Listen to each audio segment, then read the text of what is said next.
Сайн байцгаана уу эрхэм мөндөд сонсогчдоо. Халах голын дайнд Монгол Ардын Хувьсгал цэргийн 3 морьт телевиз бусад анги салбарын 8500 орчим цэрэг дайчид оролцож зөвлөлтийн цэргийн хамтаар ялалт байгуулан улс орныхоо хил хязгаар бүрэн бүтэн байдлыг хамгаалж тусгаар тогтнолоо баттгаж чадсан билээ. Анхаараарай. 1939 оны 5 дугаар сарын 8-ны өдөр Японы алдан хөрөнгөөлөгч нар сунхаас эдлэр Монголын газар нутагт алдан орж ирсэн тул 18-аас дээш насны бүх залуучуудыг хугацаагүй цэргийн албанд татаж байна. Тэргүүд жигсаад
чируснэ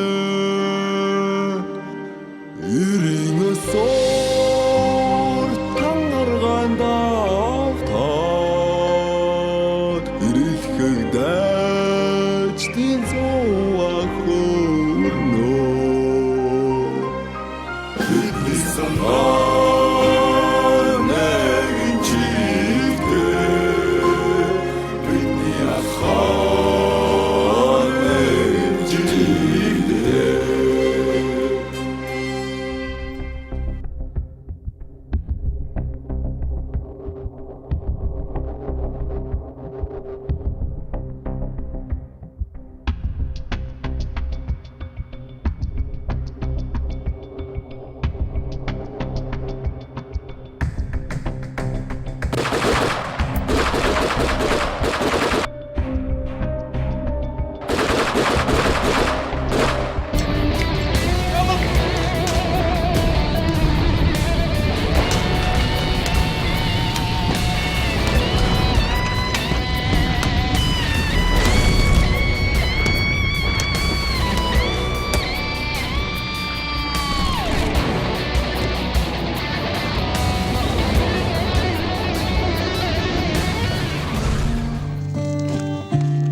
Тэрэг ирсний улаан тоос цэцгэн дундуур татаад явсан.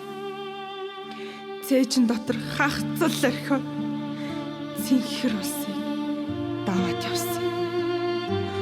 Олон ирчүүл дуугаа дуулж онгон талаар давхиад явсан. Орон гэртээ зайгаа орхиод одтой адил харваад явсан.